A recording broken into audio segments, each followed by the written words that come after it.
Hello, ഇന്ന് രാത്രിയിലത്തേക്ക് അപ്പം ആട്ടോ ഉണ്ടാക്കുന്നത്. കൂടെ കറിക്ക് തക്കാളിക്കറി. അത് ഉണ്ടാക്കുന്നത് എങ്ങനെയാണെന്ന് ഞാൻ വഴിയെ പറഞ്ഞു തരാം.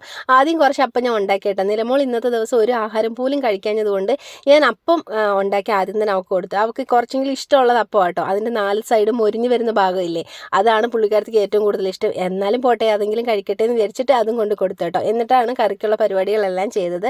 കറിക്ക് ചട്ടിയിൽ എണ്ണ ഒഴിച്ച് കടുകിട്ട് കറിവേപ്പില ഇട്ടിട്ട് അതിനകത്തേക്ക് പച്ചമുളകും സവാള ഇട്ട് നല്ലതുപോലെ വഴട്ടിയെടുക്കണം കേട്ടോ. കുറച്ച് ഉപ്പിട്ട് കഴിഞ്ഞാൽ പെട്ടെന്ന് വഴണ്ട് കിട്ടും. ഞാൻ പെട്ടെന്ന് ഉള്ളി വഴണ്ട് വെന്ത് കിട്ടാൻ വേണ്ടി ഞാൻ അടച്ചു വെച്ച് കുറച്ച് നേരം വേവിക്കുന്നുണ്ട് കേട്ടോ എണ്ണയിൽ.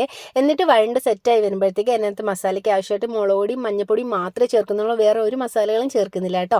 എന്നിട്ട് അതിട്ട് നന്നായിട്ട് വഴണ്ട് പച്ചമണം മാറുന്നിടം വരെ ഇളക്കണം കേട്ടോ. ഇളക്കി കഴിഞ്ഞിട്ട് ഒരു തുള്ളി വെള്ളം ഒഴിക്കുന്നുണ്ട്, ഒന്ന് വെന്ത് കിട്ടാൻ വേണ്ടിയിട്ട്. എന്നിട്ട് തിള വരുമ്പോഴത്തേക്ക് ഞാനൊരു 4 തക്കാളി അരിഞ്ഞതും കൂടെ ചേർത്ത് നന്നായിട്ട് വഴട്ടി അടച്ചു വെച്ച് വേവിക്കുന്നുണ്ട് കേട്ടോ. വെള്ളമെല്ലാം വറ്റി ഒരു കുറുകൽ പരുവാകുമ്പോൾ നമുക്ക് വാങ്ങി വെക്കാം കേട്ടോ. അപ്പോൾ എല്ലാവരും ട്രൈ ചെയ്യാൻ മറക്കല്ലേ. വീഡിയോ ഇത്രയുള്ളൂ. Tata bye by.